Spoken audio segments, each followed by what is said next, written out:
Tá, meus amigos, eu já sei que vocês acharam a lista uma merda. Eu também não concordo com ela, mas o papo aqui é outro. Nunca pensei em ser perfeito, mas vou correr pelo direito.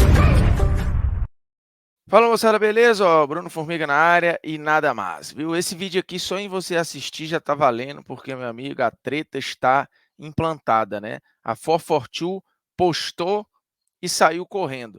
Ela fez a atualização da sua lista dos 100 melhores jogadores de todos os tempos. Essa lista tinha sido divulgada em 2017 e sofreu uma atualização agora, baseada em critérios que eles, enfim, carregam para si. E eles até brincaram, né? Ó, a lista é seguindo os critérios, aí 3 pontinhos, nossos. E aí deram uma risadinha e tal. Lembrando, a 442 é uma das publicações mais tradicionais do futebol europeu. É a melhor revista, por exemplo, de futebol da Inglaterra. Então, assim, eu acho que desmerecer a revista não é o melhor caminho. Por quê? Porque quando tem publicações gringas que nos dão algumas chancelas ou alguns selos, a gente compra a ideia, abraça e aceita. Quando tem publicações que vão por outro caminho, a gente dá um chilique e fica meio puto. A lista, eu não acho ela boa. Eu não acho a lista boa. Eu teria várias trocas ali, várias mudanças. Mas o meu ponto não é esse. A gente vai mostrar e falar da lista daqui a pouco. O meu ponto é: os produtores de conteúdo estão mudando, o consumidor majoritário de futebol está mudando, né? Tem uma geração inteira de consumidores vindo e que já veio aí e se firmou no mercado. E existe uma comunicação para essa galera, uma atualização de época até, como aconteceu nos anos 80, como aconteceu nos anos 60, porque a coisa vai mudando, né? Eu, por exemplo, cresci acostumado a ouvir o quinteto sagrado do futebol, ou pelo menos o sexteto sagrado do futebol, que tinham jogadores quase intocáveis ali, né? Você tinha Pelé, Maradona, Garrincha, Puska, Di Stéfano, Cruyff normalmente entrava nesse bolo aí, eram mais ou menos esses 6. O tempo foi passando, isso foi mudando, assim, naturalmente uma galera foi saindo, perdendo lugar no ranking e descendo de patamar. E aí, obviamente, outros foram entrando.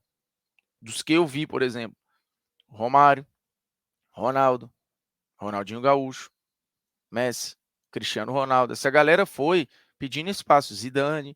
Hoje, tem uma boa parte dessa turma aí, se você pegar o top 10, a gente vai ver daqui a pouco, dessa galera mais recente, da era moderna do jogo, digamos assim, esse pessoal está consolidado ali num top 10, num top 15, independente da publicação. Você vai pegar a BBC, 442, France Football, L'Equipe, Gazeta dello Sport, o Olé, enfim, as principais publicações do mundo aí que tratam de futebol, fizer uma média, houve uma atualização da hierarquia do futebol. E é sobre isso que eu falo com mais veemência, assim, que eu acho que a gente precisa se acostumar com isso. Não precisa concordar, mas a gente vai se acostumar. E outra, tem uma galera mais nova que não vai olhar para essa lista com desrespeito, achando que é uma sacanagem, que mijaram no futebol brasileiro.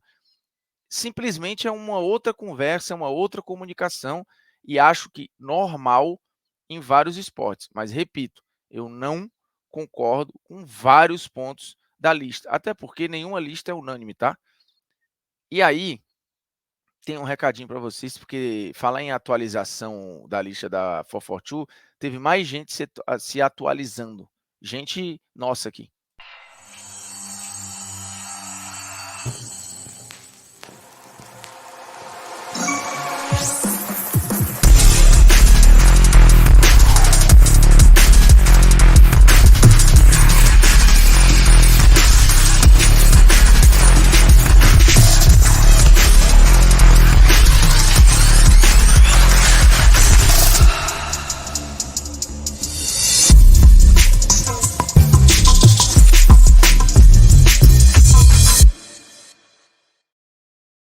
É, meu garoto, temos um novo SofaScore que você pode baixar 100% de graça na sua lojinha de aplicativos ou usar no PC, enfim, no iPad, onde você quiser. SofaScore tá de logomarca nova, tá aí com identidade visual nova, né? Tirou o verde na marca, agora vai só para o azul, que tem mais a ver com Big Data, com informação, com agilidade. Isso, óbvio, é estudo de cor.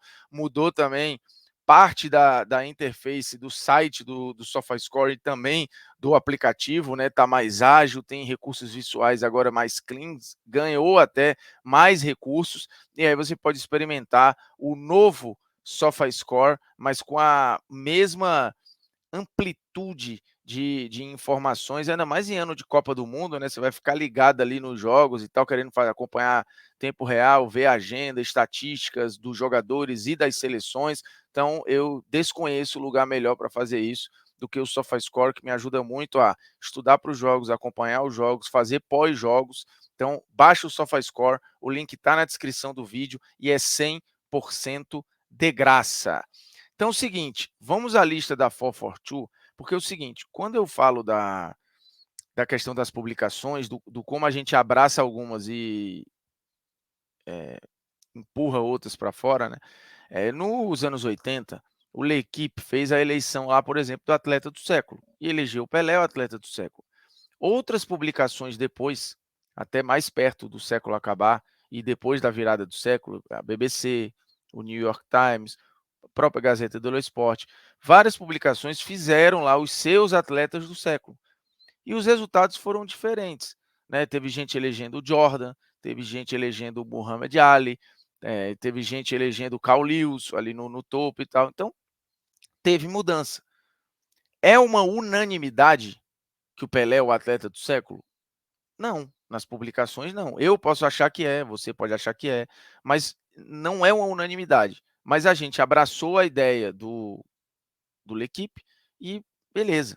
E é uma publicação estrangeira que deu uma chancela, né? Como outras depois que elegeram o Ronaldo, o grande 9 de todos os tempos, que elegeram, por exemplo, a seleção de 70, a melhor seleção de todos os tempos, que elegeram, sei lá, o Brasil, o país com, enfim, com o maior talento na história do futebol, e por aí vai. Estou dando só exemplos soltos aqui de que já teve muita publicação gringa dando chancela para a gente, e muita publicação gringa que durante anos elegeu o Pelé o melhor jogador de todos os tempos. Lembrando que a eleição da 442, pelo menos o ranking da 442, é baseado, segundo eles lá, no melhor de todos os tempos, não no maior, porque eu acho que tem diferença, e já falei sobre isso várias vezes. Então, lá no site da 442, eles dão destaque lá para o ranking que eles criaram. E aí, quando você clica, vai ter a divisão de 10 em 10 até chegar no número 1. Você pode ver todos se você quiser. O número 100, por exemplo, é o Jorge Hage, romeno, jogou uma barbaridade. Nem sei se ele deveria estar tão baixo aí. O número 99, Mário Kempis, por exemplo, acho que o Jorge Hage jogou mais que ele. Mas aqui claramente tem uma mistura de relevância histórica, de feito, de talento, de impacto, de várias coisas. Então é um bolo que se cria para chegar nessa receita final. Então você pode olhar aqui a lista da 442, por exemplo, vamos ver os do 20º ao 11º. Aí você vai ver o Iniesta é o 20º, o 19º, Giuseppe Meazza, que tem uma relevância histórica gigantesca. O Romário é o 18º, está atrás, por exemplo, do Maldini. O Maldini é um dos grandes zagueiros de todos os tempos. Óbvio que, como jogador de bola, o Romário é melhor do que ele. E acho que deveria estar à frente. Mas o Maldini tem um peso histórico, uma constância, passou por gerações. Enfim, e para o europeu, aqui é uma visão europeia também da coisa. Mas, repito, uma visão europeia que já nos deu muito carimbo positivo, tá?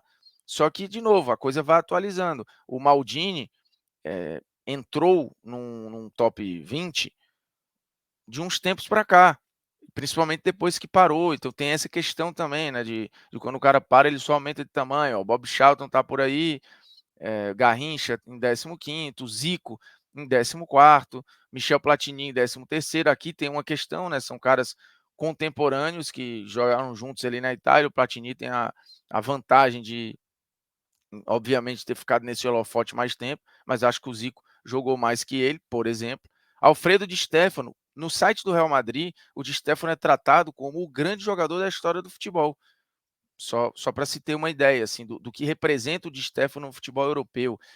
E aí essa questão de unanimidade é importante também a gente discutir, porque quando você vai vendo pistas, né, eu lembro de um DVD que eu tinha da Gazeta dello Sport, que falava sobre os grandes jogadores da história. Cada DVD era de um jogador. O do Pelé, por exemplo, chegava em determinado momento que o cara falava assim: apesar de não ter provado seu talento na Europa, aí completa lá a frase. E aí você, pô, tem um asterisco aqui para os caras, eu não estou dizendo que isso é certo ou errado, tô dizendo qual é a visão de alguns.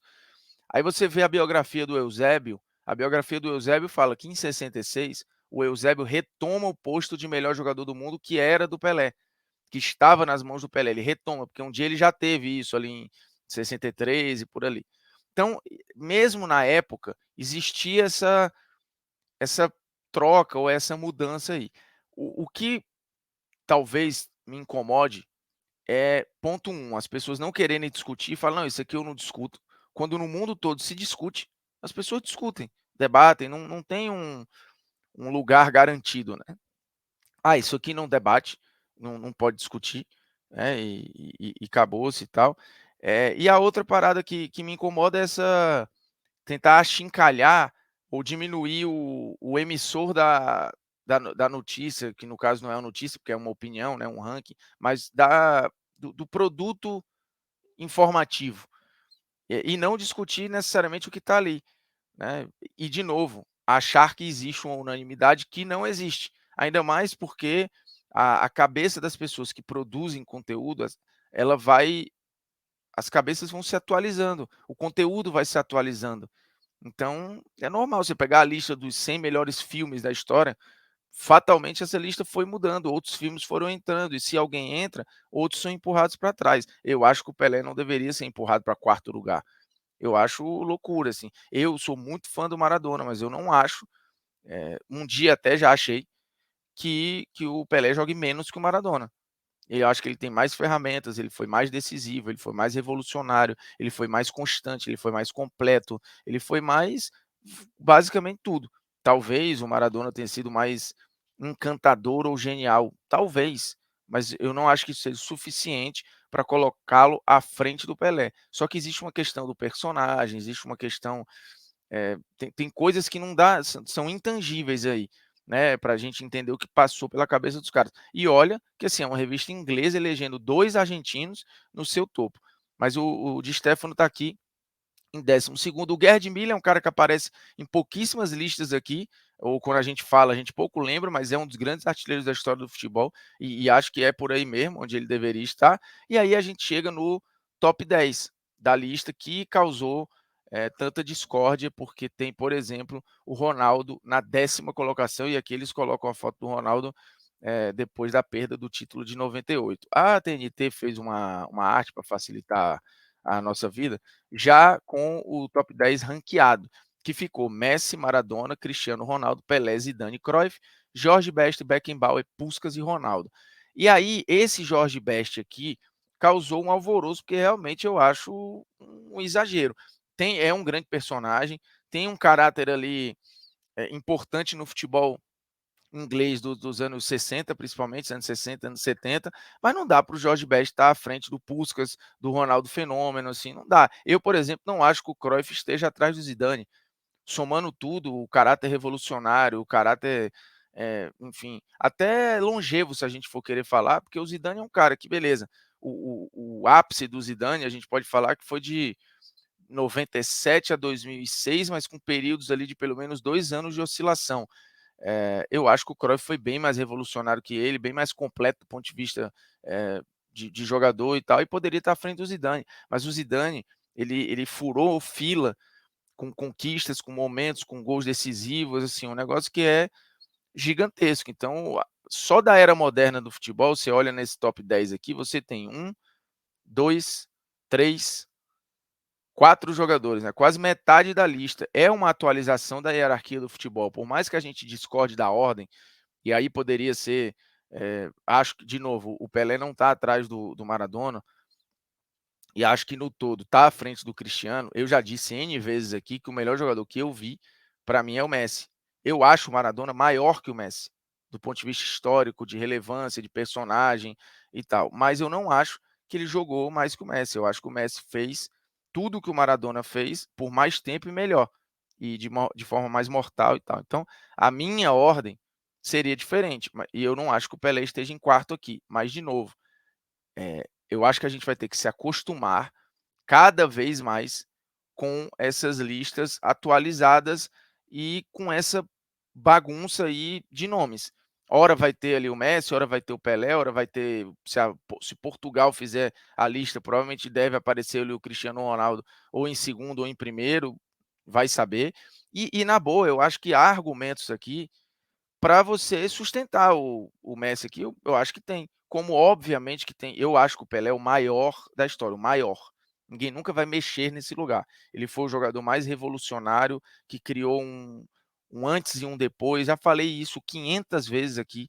Existe um antes e o depois do Pelé na história do jogo. Existe um caráter ali muito à frente do seu tempo. Então, esse lugar na história, eu acho que ninguém vai mexer.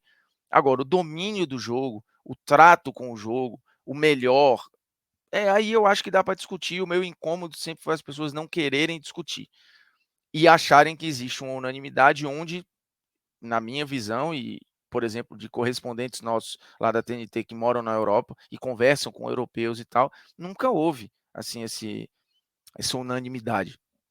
Mas aqui a gente sempre tratou como uma verdade absoluta que não se pode tocar nesse lugar. É aí o meu incômodo, mas de novo, não concordo com a lista e acho que tem discussão. É só essa a minha questão.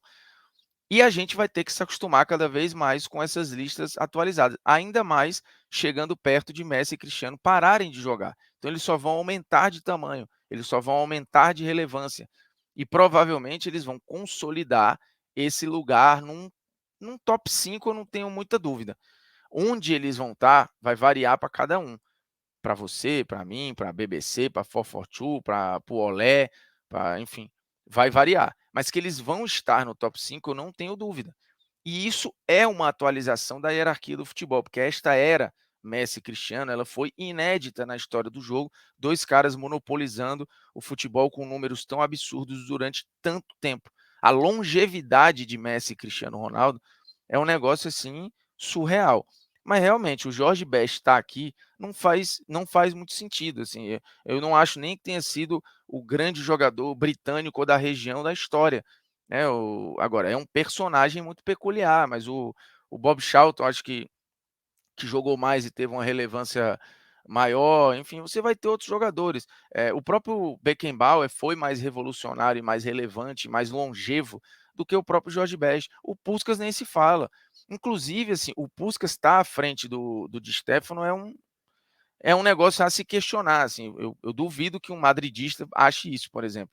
Mas, beleza. O que vale estar aqui, ok. Eu acho que o Ronaldo, obviamente, está à frente do Jorge Best, mas muita coisa, né? Muita coisa.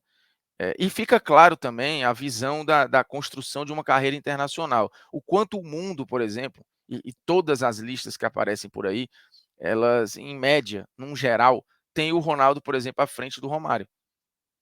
Né? Porque tem o caráter do que o cara construiu na Europa, ou de quanto tempo jogou lá. E aí é uma chancela, cara, que cada vez vai ser mais natural. Cada vez mais natural. Como é muito improvável que a gente veja qualquer grande jogador da história do basquete que não tenha a chancela da NBA em algum momento da carreira. Talvez o único seja o Oscar, por uma questão de época ali e tal. Mas, no geral, você precisa ali de uma chancela. Infelizmente, o desenho é esse, né? Infelizmente, o desenho é esse. Então, cada vez mais a gente vai ter uma atualização nessa hierarquia e uma consolidação, né? O Ronaldo normalmente aparece em top 10, então assim, ele está consolidado ali. O Zidane acho que não sai mais também desse top 10, dessa relevância, não sai mais assim, né? Por um tempo aí até surgirem outros. E Cristiano e Messi é top 5. Onde eles vão estar nesse top 5, eu não sei, mas eles empurraram gente para baixo. O Cruyff, que aparecia normalmente em top 5, já não aparece mais. O Puskás cansou de aparecer, já não aparece mais. Beckenbauer, Di Stéfano, foi empurrado, entendeu? Porque assim a história vai, não existe lugar cativo de talento na história do jogo. Então, eu acho que essa é uma fotografia que, você discordando ou não, ela é um sintoma. E cada vez mais os recordes, os números, a longevidade de Messi e de Cristiano vão fazendo eles catarem um lugar aí nesse posto. Para muitos, o Messi fica em primeiro, para outros não. Mas o meu ponto é, eles estão nesse bolo, simplesmente porque o jogo anda para frente e a coisa vai se atualizando. Assim, o meu grande ponto, mais do que quem deveria estar em qual lugar, é esse. Né? Eu acho que mais do que a revolta por ver o Pelé em quarto, e eu entendo, é realmente chocante, é chocante, mas eu canto essa pedra há um tempo. Eu falo, ó, com o Cristiano chegando e até passando já em gols oficiais, com o Messi chegando, com essas questões cada vez mais, né, o acesso às informações, esse Big Brother que a gente viu da vida dos caras, porque o Messi e o Cristiano a gente viu quarto e domingo durante 15 anos, pô. Isso vai chegar em algum momento numa discussão lá em cima. E chegou, ela está aí. Qual é o resultado desse debate, dessa discussão, é outra parada, mas chegou. E a gente vai é maior do que a gente isso. Eu não vou conseguir controlar essa discussão. Eu não vou, não vai adiantar eu ficar aqui esculhambando, dizendo: "Ah, mas a Fofortinho não sabe de nada, a BBC não sabe de nada, sei lá, o Gazeta dello Sport não sabe de nada, o jornal lá na Alemanha não sabe de nada, a Kicker não sabe de nada". Não vai adiantar ficar dando murro em ponta de faca. Essa atualização ela vai acontecer, eu não tenho nem dúvida, quer dizer, ela já está acontecendo, né, já está acontecendo. Beleza? Se inscreva aí no canal e é nóis.